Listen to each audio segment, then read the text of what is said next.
Bonjour et bienvenue dans ce Deep Dive. Bonjour. Alors aujourd'hui, on plonge dans une affaire qui pose vraiment question. Oui, une affaire assez trouble. Imaginez, un tueur en série japonais, Takahiro Shiraishi, est exécuté. Et quasiment au même moment, un livre sort en France. Présenté comme son journal intime fictif, Exactement. On a donc sous les yeux une analyse critique de cet ouvrage, le journal du tueur de Twitter d'Alexandre Bodeko. Notre mission, c'est de comprendre la controverse éthique quand le true crime se met à inventer. c'est ça. La question centrale, c'est où se situe la frontière entre, disons, la liberté de création et la profanation. Et ce livre, il l'a franchi délibérément. En parlant de ça, le timing de la publication, juste après l'exécution. Ça sonne quand même incroyablement opportuniste. C'est presque une stratégie marketing, non? Ah, mais c'est là que le contexte est crucial. L'éditeur, Camion Noir. L'éditeur qui véhicule le soufre, c'est leur slogan? Exactement.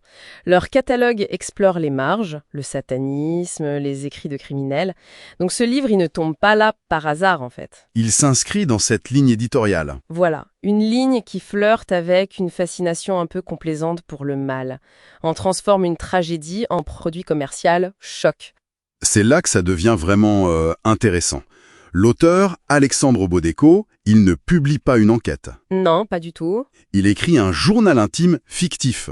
Il prétend s'être basé sur une correspondance avec le tueur, mais après, il invente ses pensées, ses dialogues, tout. Il invente tout. Et c'est ce que l'analyse qu'on a nomme la ventriloquie criminelle. C'est un concept fascinant et très troublant. C'est-à-dire?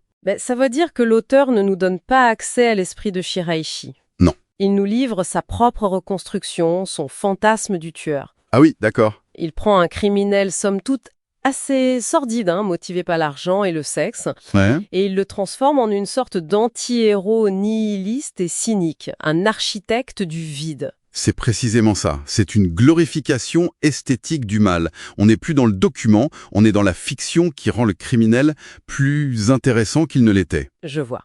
Et cette réécriture a forcément des conséquences terribles sur la représentation des victimes. Absolument. J'allais y venir, car le point le plus choquant et de loin, c'est bien le traitement des victimes. C'est le cœur du problème. Le livre utilise leur vrai prénom. C'est une violation éthique majeure. 9 personnes réelles.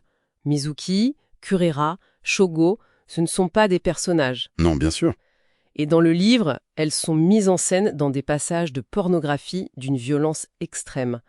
Le texte déforme la réalité alors qu'elles étaient des personnes vulnérables qui cherchaient de l'aide. Oui. La fiction leur prête des désirs masochistes, une sorte de consentement pervers à leur propre destruction. C'est absolument glaçant. Ça l'est. Le langage est déshumanisant, il les réduit à des morceaux de viande ou à des insultes comme gros cul blanc, salope. C'est terrible. L'analyse emploie une formule très forte, il s'agit d'une seconde mise à mort. Une mise à mort symbolique. Voilà. Avec de l'encre et du papier. On profane leur mémoire pour le spectacle. Alors, pour résumer, que faut-il retenir de tout ça?